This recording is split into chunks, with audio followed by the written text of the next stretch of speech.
Hey YouTube, what's going on? It's Nebros, and we're back with another video reacting to some Rev Says Desu about Collective Shout again. Without much more ado, we're going to get into it. But first, like, comment, or subscribe so your view counts as an engaged viewer. And with that said, let's get into it. Hey, what's up, guys? Rev here. So today we have another update regarding Collective Shout and their Mm-hmm. push to censor more video games they consider problematic. As always, you can help share this video around by liking, commenting, or subscribing to make yourself an engaged viewer so your view will actually count Yeah, in what Rev YouTube's said. new busted system.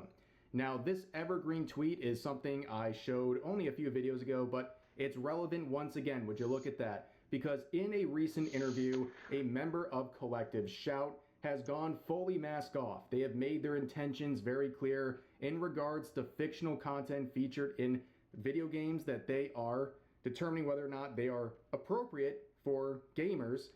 They said they don't care if the content is legal or not.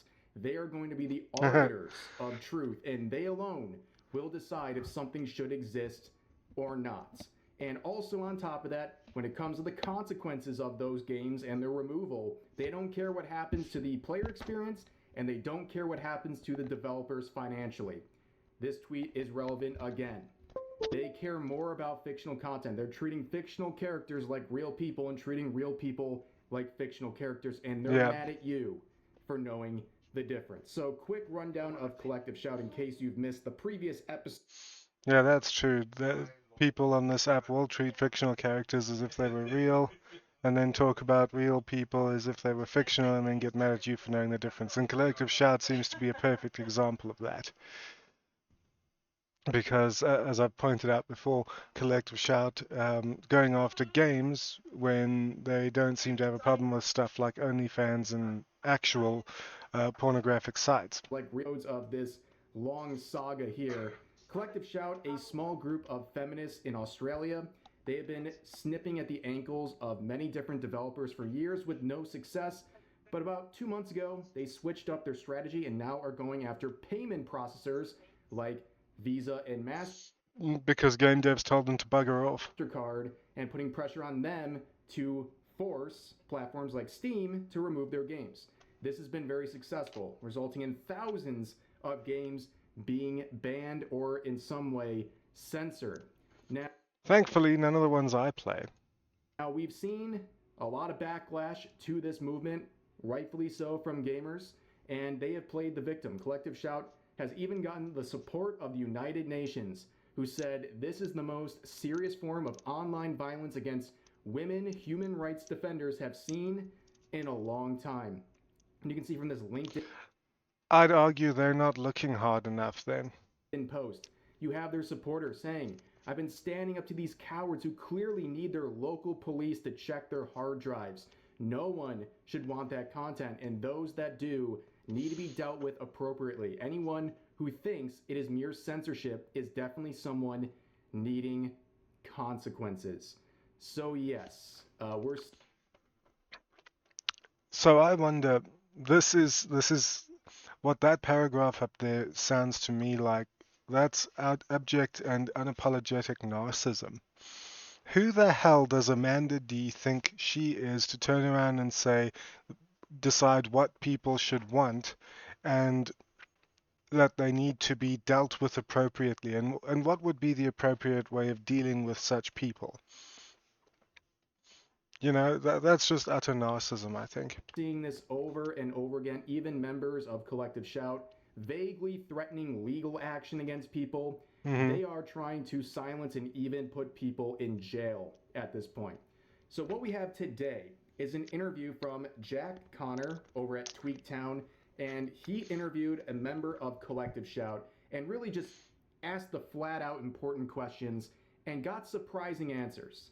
I think even he was surprised at their honesty, their foolish honesty, be it at that. But anyways, they interviewed Caitlin Roper, the campaigns manager at Collective Shout, and this is just the intro to the article, and they're just going through what Collective Shout does. We already know that, but this is the individual that they are interviewing, a feminist activist who's obviously, like I said, the campaigns manager at Collective Shout. not just the manager, but also an active member as well. And they've been trying very hard to push the goals of Collective Shout. And here's some of the really key answers they gave to Jack. This should be Here's interesting. one question straight to the point. What types of depictions of women in games do you believe are most harmful and how? So before I let Rev get on with his interpretation of the paragraph, I'm going to read it out and share my thoughts, my immediate thoughts. So, what types of depictions of women in games do you believe are most harmful and how? The global research has consistently found that depicting women as sexual objects, as things existing for someone else's sexual use is harmful and contributes to the negative impacts I outlined earlier. But here the games we objected to went much further than sexist and objectifying representations of women. They glorified men's sexual violence against women, portraying women as desiring and deserving rape, and abuse. They depicted extreme sexualized violence and torture of women. I've been working in this space for 15 years and I've encountered some pretty extreme material, and I think, and while I can't see because of his hair, came across here was some of the worst I had ever seen. Okay, so my first thing is, what games is she talking about? What games is she talking about? I can't think of any. Um, in games that I have installed from Steam on my PC, the only one that comes close, and because it's part of the actual lore and world building, is Vampire the Masquerade Bloodlines. And even then, the sexualization of women is a almost negligible part of it. Um, Going into, say, the Club Vesuvius in Hollywood in Vampire the Masquerade is entirely optional. You don't have to go there. Um, you do have to go into the asylum with Jeanette and everything, but there's no that's just a nightclub. So there's no like sexualization of women there. Um, then there's nothing. I mean, I've got Age of Empires, American Truck Sim, Century, Age of Ashes, Chrono Gear, Dark Messiah of Might and Magic, Death Rally, Destiny 2, Dungeon Keeper, Dungeon Siege 1 and 2, Oblivion and Skyrim, Fast Food Sim, Free Space 2, Frostpunk, GTA 5. Again, the sexualization of women is not even a thing. It's not anything that's actually relevant to anything. Um, yes, you can pick up prostitutes on the side of the road and take them somewhere and whatnot, but you don't have to. The game doesn't make you do that. It's not even a factor in single player in the entirety of the storyline. So then there's Guild Wars 2, Hollow X-Break, Hollow Cure, Left 4 Dead, Middle Earth, Mountain Blade, Power Wash Sim, Project Wingman, Repo, Saints Row 3 and 4, and even there the sexualization of women's not a thing. Saints Row 3rd, you've got what's his name, Zemos, who is a pimp, uh, but again, his side quests are optional. You do end up breaking into what were those sisters nightclub thing, which is a pleasure house and whatnot, but and taking it over and whatnot. But so it's part of the quest, but you know it's actually more in terms of degradation of men for sexual pleasure than it is anything else. Um, but again, these games, like Saints Row the Third, it's 18 plus. It has that. It's an age restriction 18 plus. So children shouldn't be playing this game. So you're not protecting children because the protection measures are already there. And to go turn around to someone who is an adult and say you shouldn't want this, that's a hard sell. Then I got Starfleet Academy, Star Wars Knights of the Old Republic and the Old Republic, Total War Shogun 2, Uma Musume, and there's nothing sexual about that. In fact, sexualizing the characters is against the term of use. World of Warships and Zeus and Poseidon. So, what games is she talking about, first of all? That's where I'm at. She talks about how they depict extreme sexualized violence and torture. Where? What games? I wish she would actually turn around and say what games, because certainly I don't know of any.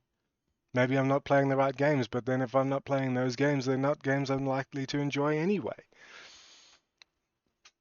And I bet I'm not the only one. And so the fact that she's not naming any of the games, which you'd think she would, given she wants to make her point, I mean, she's asserting stuff without evidence here, and so I'm dismissing it without evidence. Let's hear what Rev has to say. And she says the global research has consistently found that depicting women as sexual objects, as things existing for someone else's arousal, is harmful and contributes to negative impacts I outlined earlier. But here, the games we objected to went much further than sexist and objectifying representations of women. They glorified men's violence against women, portraying women as desiring and deserving of this abuse. They depicted extreme violence and torture of women. I've been working in this space for 15 years, and I've encountered some pretty extreme material, and what I came across here was some of the worst I had ever come across. Now, you can see the vague language talking about material, this, and that. They're Mm-hmm. talking about video games. They're not talking about any content featuring real women. They are talking about video games. They're talking about fictional content here, and they're trying to make this statement that global research has found this link, but they're not clarifying whether this is about fictional content or not, because I think they'd be very hard pressed to find any support for those claims. So that's why they're being Exactly. intentionally vague. Now, keep in mind, they're talking about this harmful content, creating these dangerous depictions of women and girls. They are a cuties supporter. As an organization, they collectively support cuties. In case you don't know, the Netflix film from a few years ago where it Yeah, was I know. about real girls around the ages of 11 and 12 doing a twerking competition. In fact, Yeah, and Chew on Head did a reaction to Cuties saying that you can barely look for like 10 seconds off the screen before you've got baby ass in your face. Because she watched Cuties and she did a reaction to it and review. There was another one for Daisy Cousins, I think her name was. She did a review of Cuties as well. Not a movie I'd ever watch. hundreds of young girls went through the audition process for this film, exploiting all of them. Yeah, But they support the I'd say that's existence child of abuse. that film, but are upset about certain depictions in fictional content. Yeah. Just making that abundantly clear, and also Well, Cuties portrays children in a sexualized way. It's a fictional story, sure, but you got real kids playing in that movie, and so why don't they have a problem with that? Because it's not actually the content they're going after. They don't actually give a flying fuck about what people see and do. Uh, the the the the sexualization and portrayal of women is really just the angle. That's the hook. The real agenda is going after gamers. they say, this extreme content, this is the same group that tried to get Detroit Become Human banned as well, and I also don't been know that responsible game. for getting horror games banned. So it goes way beyond what they're describing in a very vague sense. So note that it's always games. It's not movies. It's not TV shows. It's not active websites. It's just video games.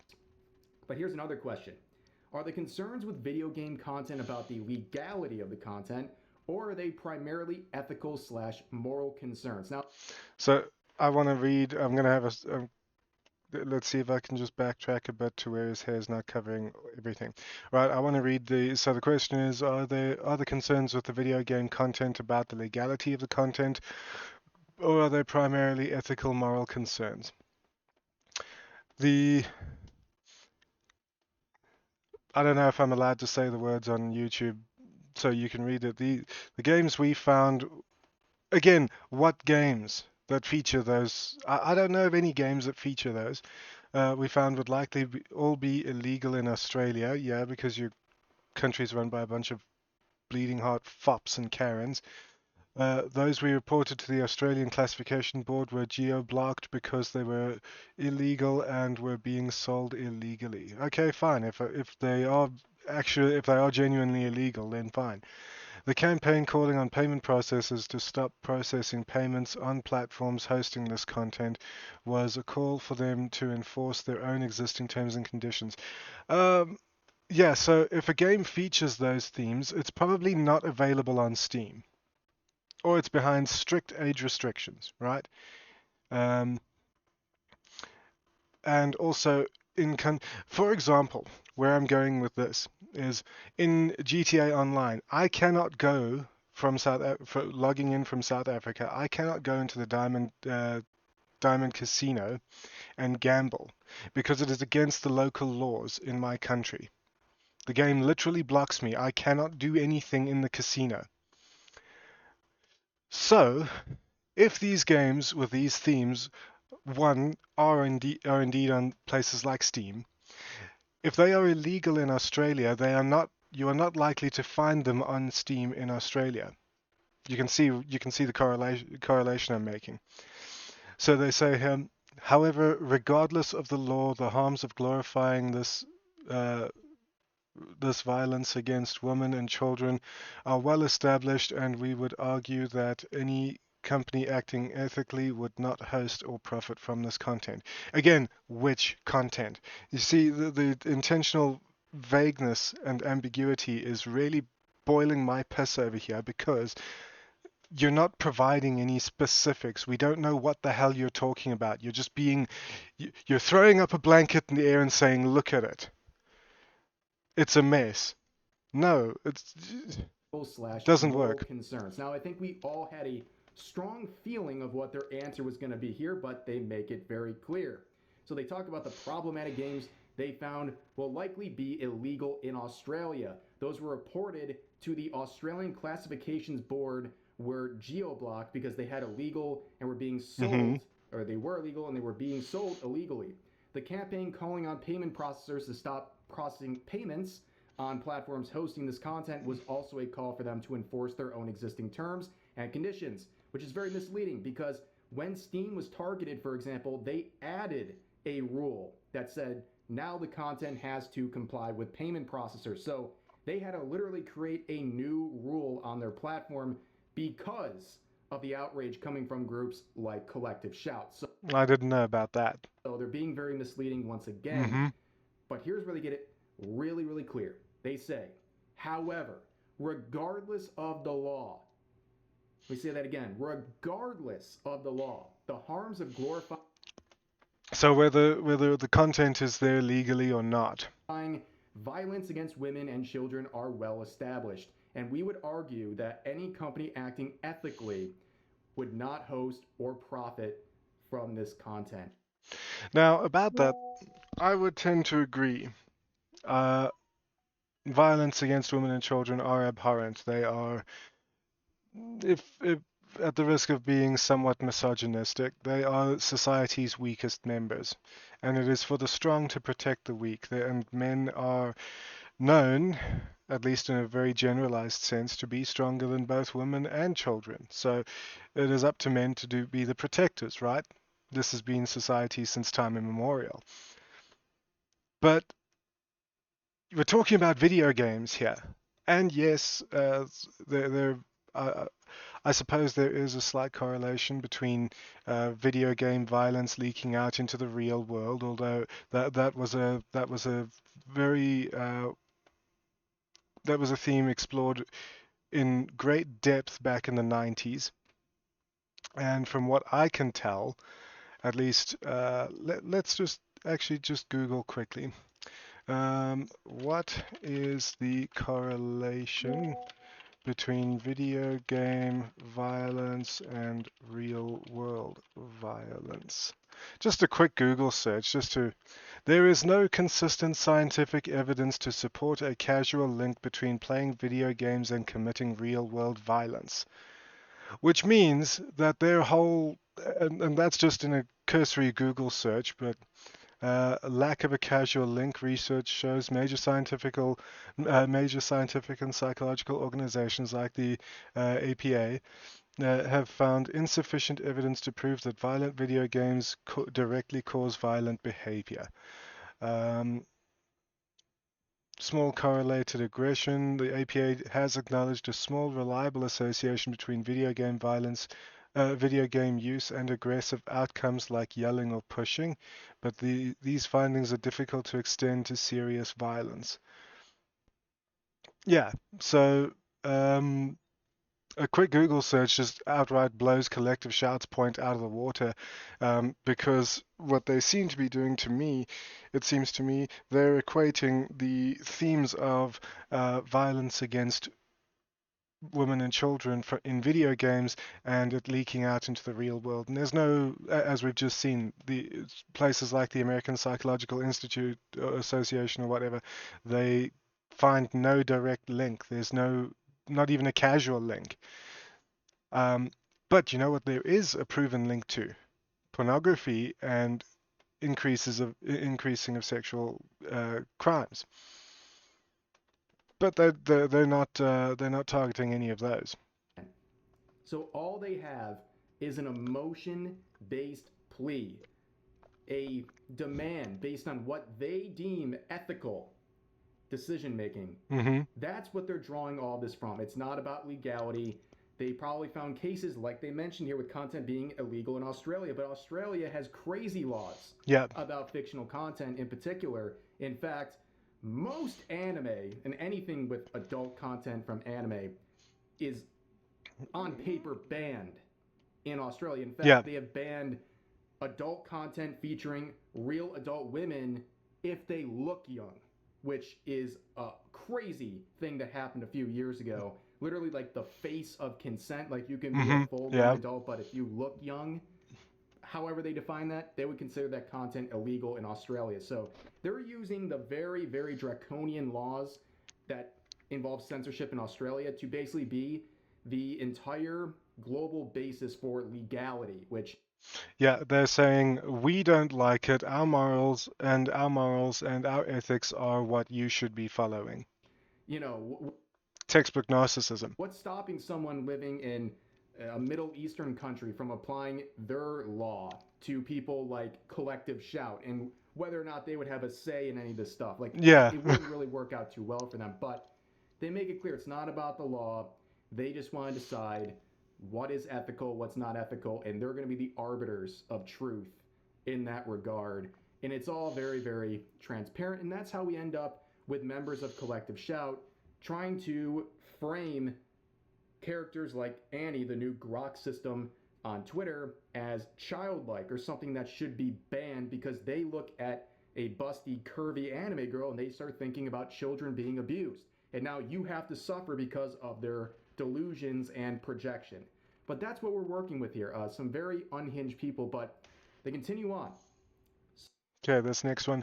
Do you believe that people who engage with the objectionable content Collective Shout has advocated against are more likely to participate in it in real life?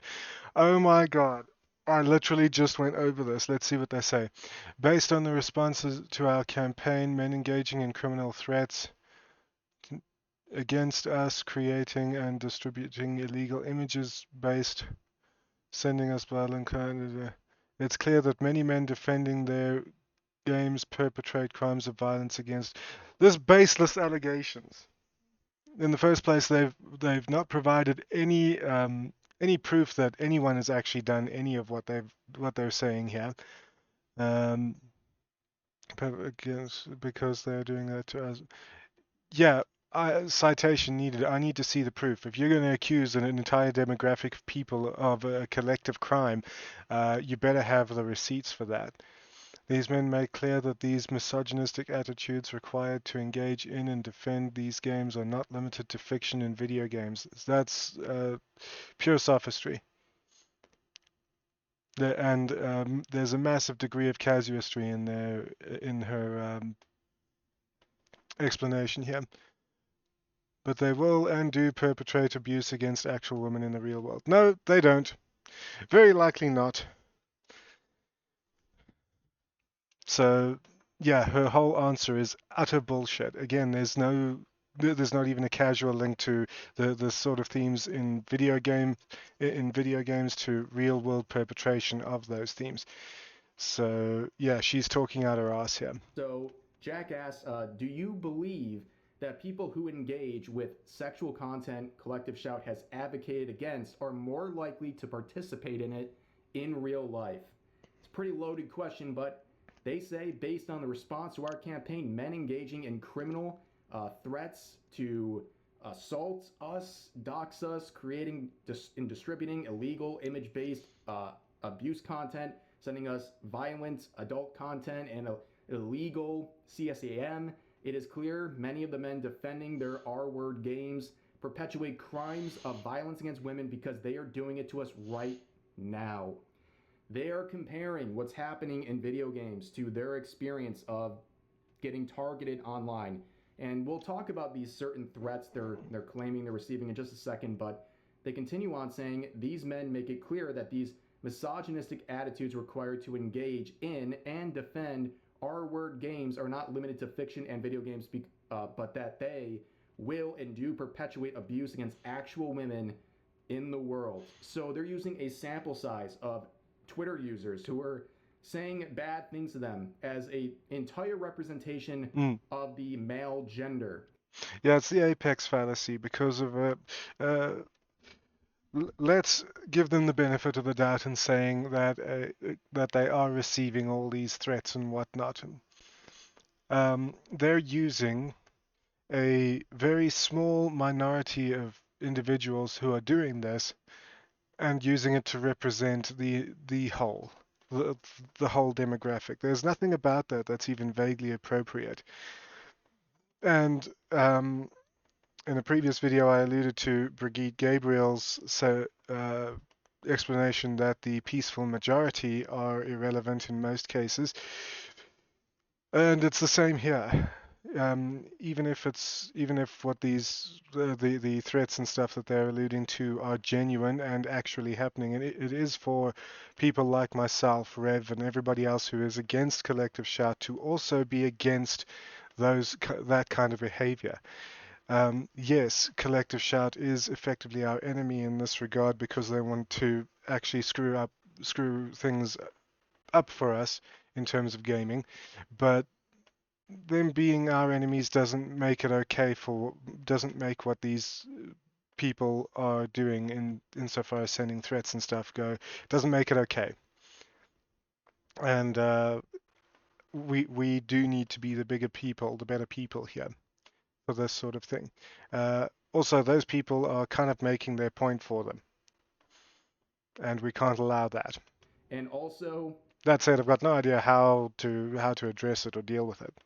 saying, well, we have to punish all of you. Yeah, Do you see how reaching that is?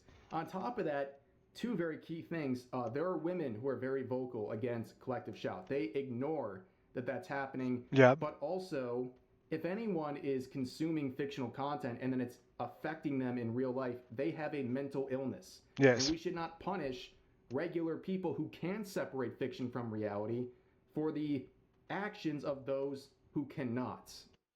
Yeah, this goes back to the asylums. There's a reason we had asylums for people who, for whatever reason, were mentally ill, and in especially for we can use this case if the people sending collective shout the threats and whatnot, and for people who do consume violent video games and then seek to perpetrate the violence in real life, despite the fact there's not even a casual link associated. They should be in asylums because they're a danger to not only themselves but other people, especially. So they should not be part of society. We need to bring back the asylums for specifically this sort of thing, for the mentally ill who are a danger to society. Who should not be catered There's a reason criminals are in prisons, okay? It's not a punishment for their crimes, although it is that. It's mostly just to keep the violent, disruptive, antisocial, and threatening elements, the people who are a danger to society and cannot integrate and live in a civilized manner, away from everybody else. to when it comes to legally available fictional content. On top of that, there's been a lot of claims that Caitlyn, in particular, the one that's being interviewed here, has been faking their own harassment. There Mm-hmm. was multiple burner accounts that they used as examples of them being harassed, accounts with zero followers. And I've seen this as well. It was a couple years back, but EFF leader Julius Malema claimed showed screenshots of text messages, very racial, very racist text messages, threatening, racist, and whatnot. And then you put the number that he's in the screenshot that sent these in Truecaller, and it brings up it reveals it to be his own number. So he was sending himself these messages as a way. Oh, look, they are being racist and threatening. Yeah, right. And just freshly created in the month of August during all this, and also So the point with that one is that it does actually happen. based geographically in Australia.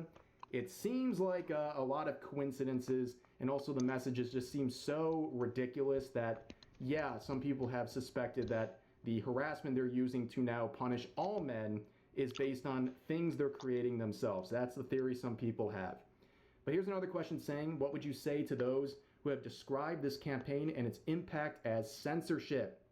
Now we're getting into a really crazy territory. So they say nobody has a human right to simulate and enact fantasies of assault and extreme violence against women. Not being able to access these R-word games from popular gaming platforms is a minor inconvenience, not a Sure, but again, what games are you talking about? And if they violate if they violate like Steam, Epic Games, if they violate terms of service, why are they still on there?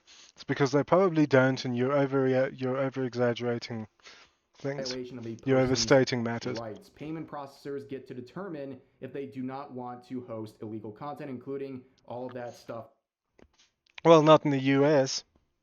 right there, which they had already determined. And so they should. I would ask those who view the loss of their R word games as censorship to consider if they are concerned with women's basic human rights and the glorification of male violence against women. So again, they're trying to be intentionally vague here, mixing up fictional content with real life abuse. Yeah, and as we've established, there's not even a casual link. But my issue is not with the agenda here, insofar as removing games of questionable themes, especially that glorify violence against women. Although I can't think of a single one they might be alluding to. My issue is it's those kinds of games now. If we let it happen, how long is it until it's your World of Warcraft, where you're regularly going around butchering whole groups of people for your world quests? Um,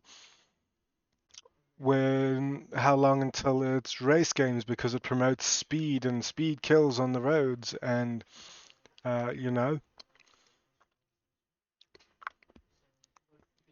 the line between this and really innocuous games is very much thinner than we think. And they're trying to make connections that they can't really prove. On top of I mean, I regularly just go onto Middle Earth Shadow of Mordor, and I go plunk myself in an orc stronghold, and I'm bored, so I just slaughter a bunch of orcs for no good reason. I'm not hurting anybody. There's no objective in why I'm doing it. Um, it's just I enjoy watching the animations. I enjoy feeling like a badass, and at that point, when you're fighting off 100 orcs on your own, you feel like a badass, right? I'll play Skyrim. I'll go into some random bandit cave or fortress or whatever, and I'll slaughter everyone in there. Why? Because it's fun, and I'm a badass. I'm chasing the power fantasy. So how long before they take away games like this, and then before they target games like that, like Skyrim and Shadow of Mordor? that, they are trying to police fantasy. So now, even if you have this fantasy, you're doing something wrong. If you have fantasies Mm-hmm. of anything dark or taboo, apparently they can do whatever they want to you because they determined whatever that is inappropriate and hurting people in their minds. So therefore, the payment processors can start determining whether or not this content should be allowed. And again, the way they describe what the payment processors are determining whether or not they want to host, they're talking about things in a way that seems like they're talking about real people being featured. Yeah, When we're talking about legally available fictional content, video games, that they are now using their own country standards or their own ethics in some cases to say should not be allowed. But, yeah, anyways, let's go to the next question. yeah. He's right. That is what they're doing, and it's built on a false assumption that the video games link to real world acts. Related to that, saying, how do you distinguish between sexual content that is exploitative versus consensual fantasy? And they say, our objection is to content that glorified violence against women and children. As I reviewed the content tagged with these certain themes on Steam, I did not come across any. Again, if they're on Steam, then it's legal for them to be there, and they're probably under heavy age restrictions. So That was intended as casual violence, but this is a common trope that women want to enjoy that stuff, when in reality the violence is deeply harmful. And then they say, once again, note no specifics, no specific games are mentioned. critics argue this removes agency from women creating or consuming adult content. How do you reconcile protection with freedom of choice? Well, they don't give a shit because they don't. They're not targeting OnlyFans. They're not targeting any adult sites. Um, you know, they're not targeting anything like that, and they haven't advocated that payment processors stop working with those places. And the collective shout employee says, there is no greater removal of a women's agency than R wording.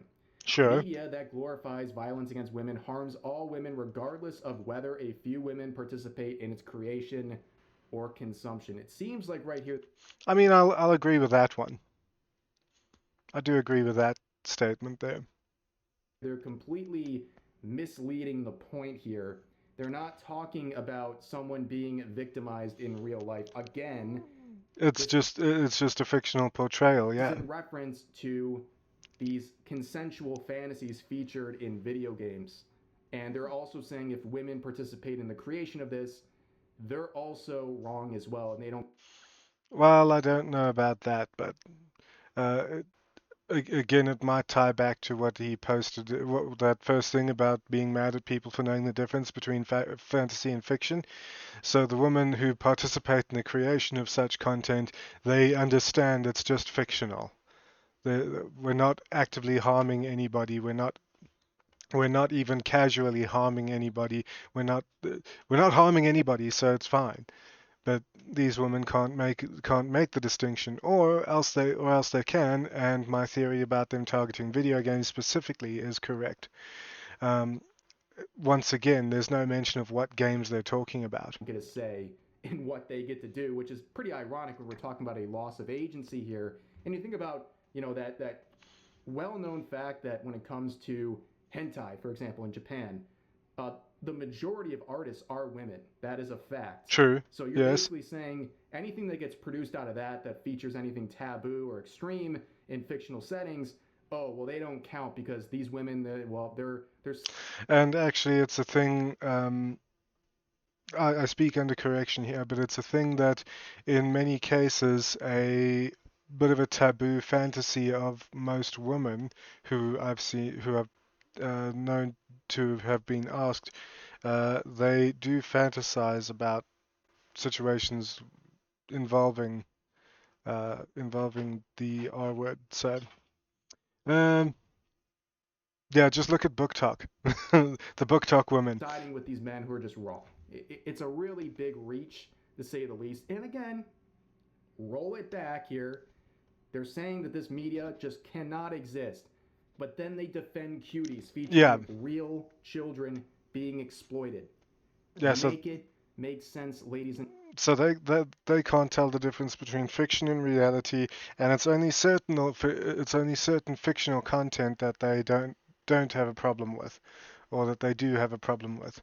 So they've got no problem with children ages 11 and younger being sexualized in the movie Cuties, but they've got a problem when a somewhat violent, raunchy scene comes up in a video game gentlemen. But next between two consenting adults. question. What would you say to the thousands of developers who worked on these games that are currently legal What games? and have suffered financial damages due to their game now being removed? And they say, really just in the highlighted parts, all you need to know, we are not responsible for. Well, I'm going to read the rest of it.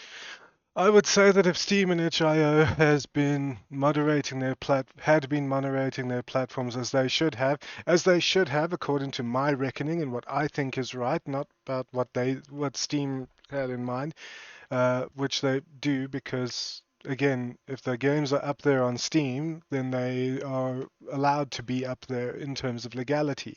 Referring back to the point about my going to the Diamond Casino in GTA Online. So if they had been moderating their platforms as they should have, there would have been no no need to temporarily delist games to ensure they were not in violation of their policies. If they're up if they're up there, they're not in violation of the policies. That's axiomatic. Our objection has always been clearly stated. These games with these themes, which are already illegal and already captured in payment processes policies. Or privy to the platform's processes, and we stand by our call to. We are not responsible for or privy to the platform's processes. But you're contradicting yourself now because you're saying if they had moderated their platform as they should have, if they had been moderating their platform as they should have, according to our reckoning, but we're not responsible for their platform's processes. So we object to the games being there because it goes against our ethics, but we don't know what the platform's processes are. Is this woman stupid? Payment processors not to process payments on platforms knowingly hosting and profiting. I'm actually just going to screenshot this quickly because I want to make a point of it. You know what? Let's just capture the whole share it with Rev later. From R word games. Now, we're again talking about fictional content that's legal in most places, but Yep. we're also talking about games that they have banned that include horror games. Yep. They have facilitated the ban of games that don't even feature the thing that they're using as the only justification to go in there. Mm-hmm. What are we talking about here? It is because once again, their agenda is not this whole anti R word, incest and child abuse thing, this whole violence against women and children thing. That's the hook. That's the cover. That's the veil. Their actual target is video games. such a blatant deflection of what's actually going on here, and they're trying to gaslight you into thinking this is all about something featuring extreme content, and again, just very vague language, and Yep. that is on purpose. They care more. And the ambiguity is really boiling my piss because it's like, okay, you want to target these games, then target those specific games.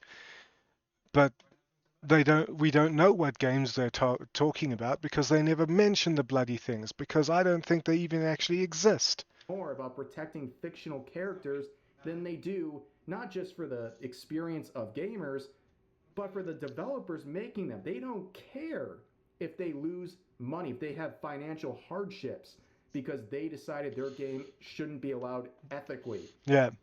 Do you not see the crazy dichotomy here? They care more about fictional characters than real people, as long as it serves their narrative and their beliefs. That's why Collective Shout and groups like them are so dangerous. Mm-hmm. They can't just look at something they don't like in fiction and say, that's not for me. I find it disgusting, whatever. But I'm just going to ignore it. No, they dig into the bowels of places like Steam, trying to find anything that upsets them morally, and they don't just look away. They look right at it and say that has to go. Yeah. Nobody should be able to have that. once again, it's like the whole avocado thing. I don't like avocados. I don't like the smell. I don't like the taste. I don't like the texture. I don't really much care for the look of them either. But I'm not going to go and attempt a countrywide boycott of avocados just because I don't like it. I've always felt like I've always felt like um, my problem with avocados is my problem. So it's my problem to deal with. That means I'm going to deal with it by just avoiding avocados. You want avocados? That's fine. You can have avocados. You can eat avocados until you turn green. I don't care. But the minute you try to make the minute you try to make me eat avocados and say that I have to, or maybe you're going to shoot me or something, then my problem's rapidly going to become your problem, right? But nobody's doing that with these women. They're saying we don't like these video games, so nobody's allowed to play them. Well, whatever, you're now making your problem mine, and that's a recipe for disaster. That's the issue here.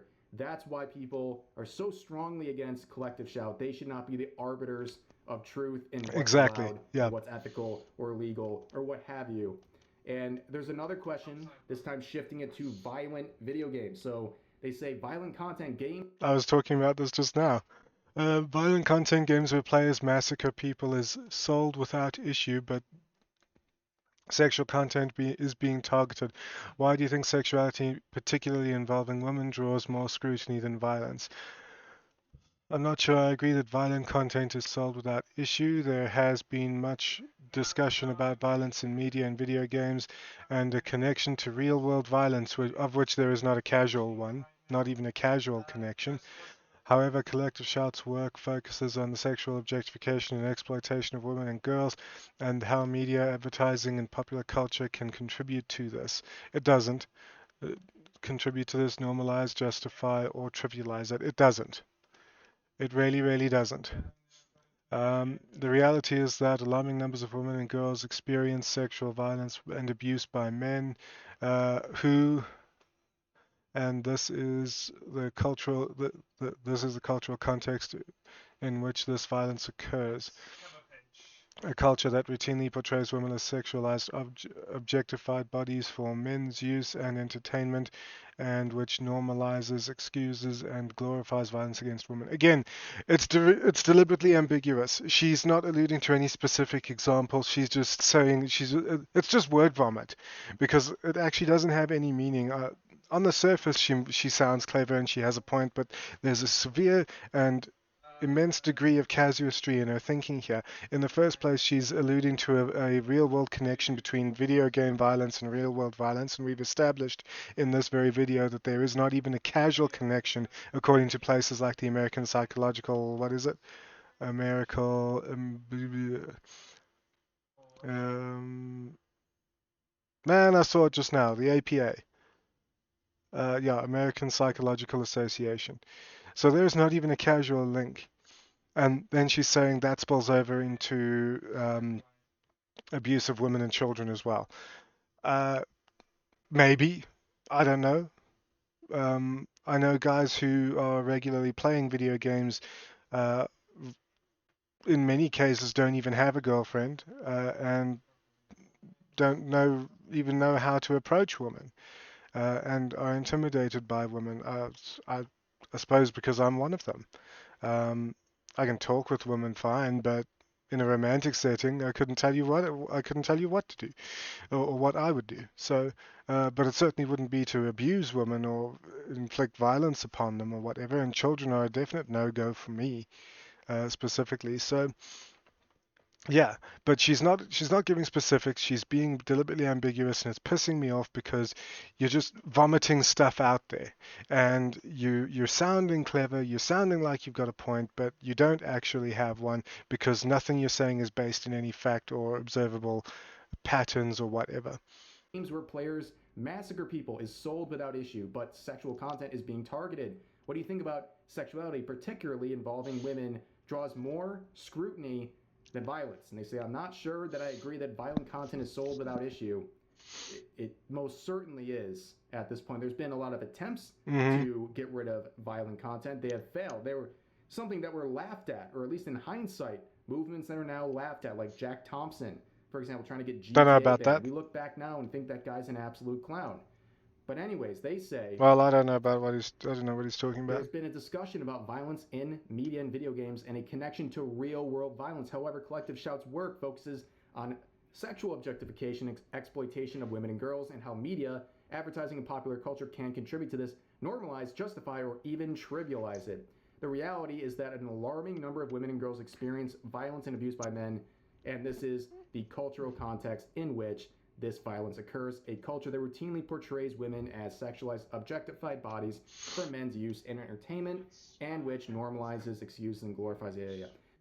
So, what do you think they? What do you suppose they think about Islam and how Islam portrays women and girls? I wonder if they're prepared to go against Islam. I doubt it. So again, they're focusing on the mentally ill people who see something in media and fiction Hmm. and go, oh, that means I can do that in real life. They are Yeah. mentally ill. We're not going to cater to people like that who can't separate fiction from reality. But they ask another question Yeah. Again, and those people shouldn't even be in civilized society. They should be in asylums. saying, if advocating Yeah. for the removal of these games is based on grounds that they are illegal, would you and Collective Shout agree that the removal of games depicting murder and any other illegal activities? And they say, again, our work focuses. Sorry, that question seemed broken. Just going back a bit. If advocating for the removal of these games is based on the grounds that they are illegal, would you and Collective Shout agree to, okay, no, I just misunderstood. Never mind. And they say, again, our work focuses on combating sexual objectification. But only in video They games. basically say that, well, we're focusing on our little corner here of concerns, but it's a good point that they raised in the question. Like, if you are worried about abuse, violence of any form being replicated in Mm-hmm. real life based on fantasies depicted in video games, why are you stopping at one point but not extending it to violence in general? Like, Yeah. if there's a game you can go around harming women in a non-sexual way, just physically hurting them, explain to me why that harm is not something of their concern. It's weird. It seems like they're afraid to go after big targets, especially now. Well, I could see playing the devil's advocate, I could see it being much harder to focus on violence as a whole. I mean, even in my list of something like 38 games, there's violent themes in it. There's Age of Empires where you got to massacre entire civilizations to win your skirmish. Dark Messiah of Might and Magic, you're killing people, killing humans and orcs and stuff. Skyrim, same deal. Dungeon Siege, same deal. GTA, same deal. Guild Wars 2, same deal. Middle Earth, Shadow of Mordor, same deal. Project Wingman, you're shooting planes out the sky, which is essentially killing people. Star Wars, Starfleet Academy, not really. Knights of the Old Republic and Star Wars The Old Republic, you're killing people. Vampire the Masquerade, you do have to kill people. World of Warships, you're sinking ships. So I suppose you're killing people. You know, even in my small list of games, there's a lot of violence in there, but so it'd be very hard for them to focus. But his point is well taken. I mean, they have a very good time bullying a bunch of small indie developers who might be a one-man team, Hmm. but will they be able to succeed over the big giants of the industry, particularly ones that have violent content? I think that's why they're holding their punches on that. Yeah. But there'll be some follow-up saying, if not, how does Collective Shout distinguish between which crimes are acceptable to include in publicly accessible? Please refer to previous answers. As in, I don't know what to tell you about that. Bugger off and leave me alone. Media and which aren't. They say, please refer to previous answers. Should payment processors like Visa and MasterCard be capable of drawing a line between what transactions are approved and what She's about had enough with this are interview. blocked, even if the content of that transaction is technically legal? Should the same standards apply to films, comics, or books depicting similar themes? And they say again, please refer to previous. I want to just open MS Paint here and paste my screenshot, my earlier screenshot, and then I want to screenshot this as well. answers that do not actually give any sort of an answer on the topic of violence in video games or the fact that payment processors, should these standards be applied to everything? Because I guarantee a lot of books that are being sold in stores that target women, for Mm-hmm. example, I'm sure they have a lot Being taken by the werewolf billionaire. of very dark themes. Like it's kind of a meme at this point, but yeah, go to like Barnes and Noble and like Yeah, go to like the women's fantasy section, right? And it's gonna have a lot of dark themes that yeah, Collective Shout would yeah. normally care about, but I guarantee they will never cross into that realm Because it's not in video games.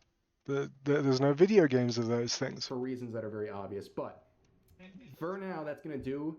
It's gonna do it for this update on Collective Shout. I know it's a little bit of a long one, but yeah, it was a pretty interesting interview. They've gone mask off. They can't separate fiction from reality, and they're gonna punish you for knowing the difference. Yep. But anyways, that's gonna do this video. As always, feel free to share your thoughts about today's topics in the comment section down below. Hope you guys enjoyed the video, and I'll see you next time. I did enjoy the video. Thanks very much, Rev. Yeah, so collective shot there. I think they should all go to an asylum as well. But yeah, that's going to do it for that particular reaction. I've got announcements. It is September 1st, the first day of Twitch's September, and I'm grinding for affiliate. Um, I'm grinding for affiliate. I want to just show you guys how close I am. New. I want to show you guys just how close I am. Twitch, and we'll just go here. Creative dashboard, I think it is. Home.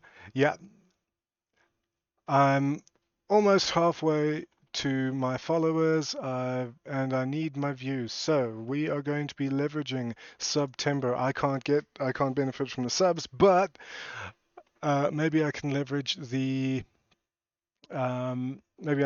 September to gain my views and reach my follower count. So we are going to be doing that. My stream schedule is we're going to be streaming tonight, and we're going to be streaming Monday, Tuesday, Friday, Saturday, and Sunday. I might take Sunday off because damn. 9 p.m. CAT. Here's all the other time zones. We are going to be going hard this month, trying to get affiliate, plenty streams, variety content, and don't forget to fuel and power up with Poggers and Starforge. Check me out at Neberos, twitch.tv/Neberos, and yeah, help me turn fantasy into reality with getting my Twitch affiliate. I hope to see you guys tonight. We're doing Uma Musume again tonight, 9 p.m. CAT, and I hope to see you guys then. But that's going to do it for this one. Link to the Rave's original video will be down below, along with all my other stuff. Take care, everybody, and we'll see you next time. Cheers.